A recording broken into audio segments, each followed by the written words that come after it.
My dear brothers and sisters, it is a privilege and honor for me to have this possibility to address such a distinguished assembly. I wish I could have had the possibility to meet you personally, but in the circumstances, I'm going to share these few reflections in this recorded message. Well, according to Yves Congar, ecclesiology over the last 2 millennia can be divided into two distinct periods. The first millennium operated out of what he called the communio ecclesiology. Then the church of the second millennium shifted to operating out of a top-down ecclesiology, which he summarized as hierarchology. Today, I want to share my hope that in the wake of Vatican II and its reception by Pope Francis, historians will look back on the church of the third millennium as one characterized by an ecclesiology of synodality. Whether this will become the reality depends on how Vatican II and Pope Francis' conception of what it was envisaging becomes deeply embedded into the daily life and mission of the Church. In this process of ongoing reception, you theologians, you will play a vital role. And this is my challenge to you today. The Church in Africa, Madagascar, and the islands possesses significant resources to enrich and contribute to the process of synodality. The religious, cultural, philosophical traditions of Africa have such rich examples, resources, values, and practices that really can correlate with the concept of synodality.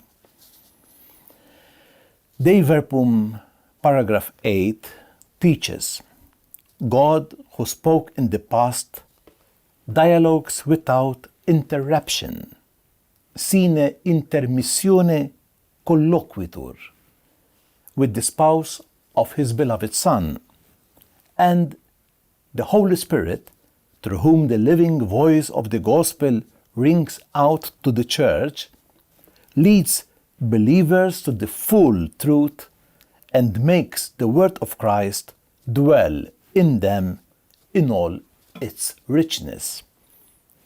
Now, reflecting on how the Church can access this guidance of the Holy Spirit brings us to the very core of synodality, the means through which the Holy Spirit communicates and enlightens the Church.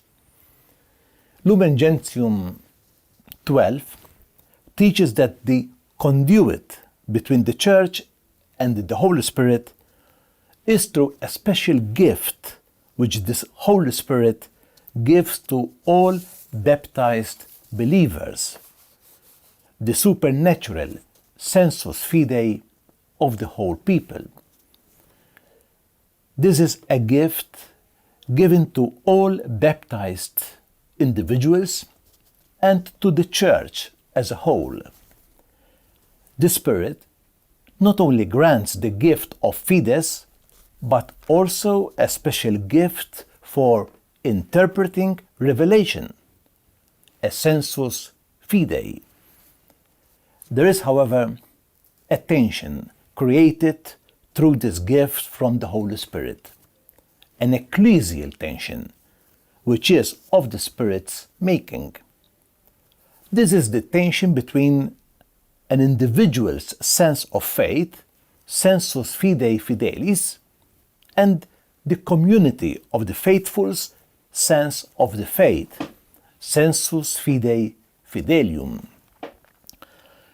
This dynamic tension between individual and communal discernment characterizes the dynamism at work in what the Council calls the living tradition. Dei Verbum, paragraph 8, states that the tradition that comes from the apostles makes progress in the Church with the help of the Holy Spirit. End of quote. It then speaks of three interrelated means through which the Holy Spirit works. Firstly, theological scholarship, the contemplation and study of believers who ponder these things in their hearts. Secondly, the sensus fidelium, the intimate sense of spiritual realities which believers experience. And thirdly, the episcopate, the preaching of those who, on succeeding to the episcopatus, have received the sure charism of truth.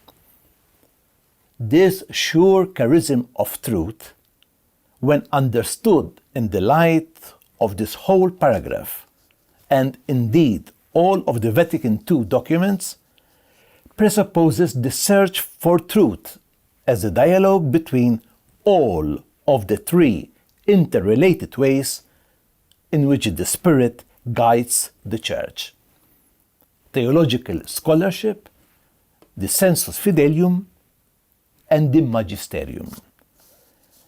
Accordingly, Walter Gasper speaks of Vatican II's call for a new form of ecclesiality, orthodoxy through dialogue. And for Pope Francis, this new form of ecclesiality is best captured in the term synodality.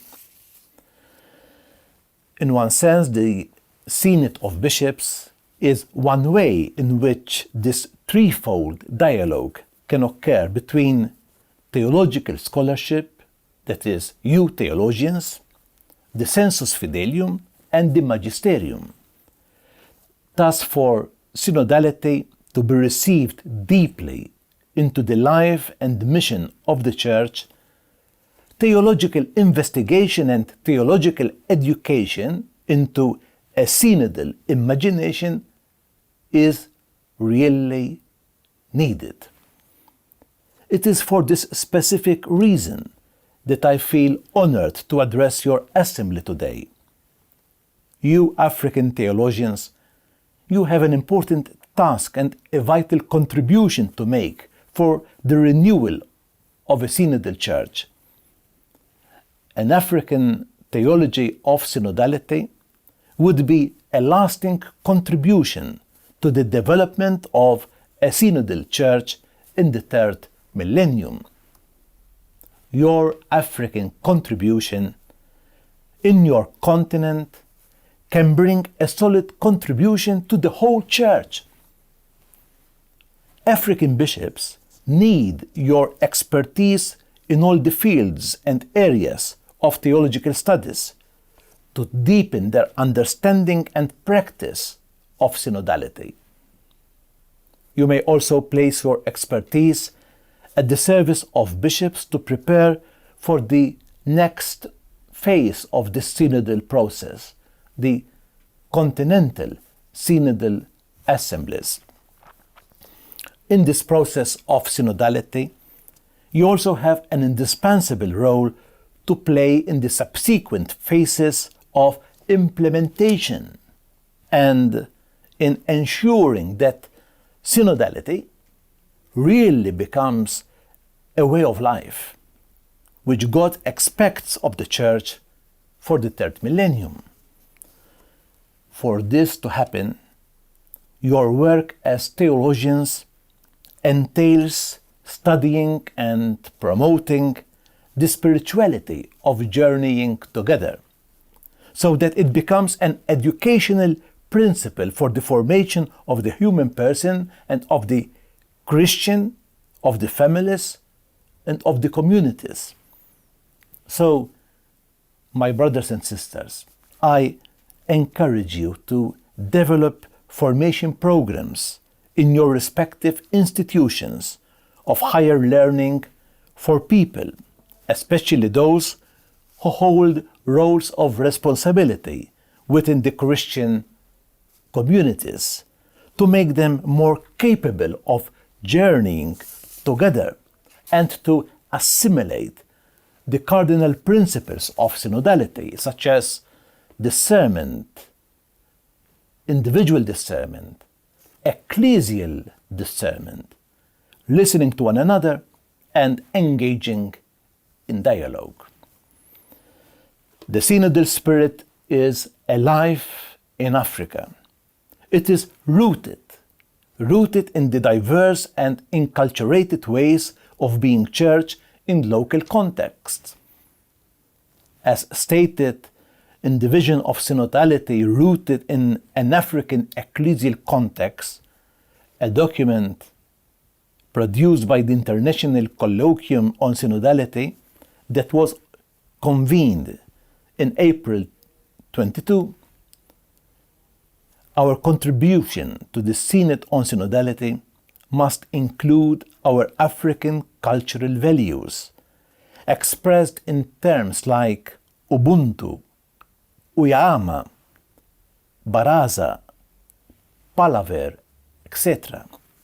Reverential dialogue that is inspired by the family spirit and related to nature, our ancestors, and the desired future for Africa. My dear brothers and sisters, thank you.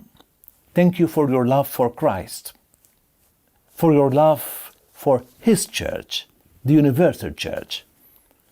You have a noble mission because theological reflection can explore the broad implications of a theology of synodality. But whatever the issues still to be explored, one thing is very clear from Pope Francis' vision.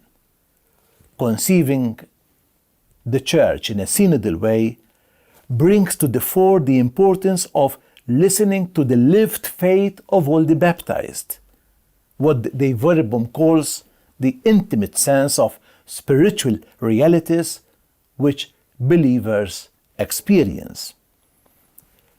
This means that for theology to serve the mission of the Church, it must be grounded in the sensus fidelium, the sense of the faith, the sense of the faithful, with all their joys and hopes, griefs and anxieties. And so, I leave you with words Pope Francis has addressed to theologians. Do not settle for desktop theology. Your place for reflection is the frontier. Even good theologians, like good shepherds, have the order of the people and of the street, and by their reflection they pour oil and wine unto the wounds of humanity. Theology is an expression of a church which is a field hospital, which lives her mission of salvation and healing in the world. I wish you luck in your journey, in your theological adventure. God bless you.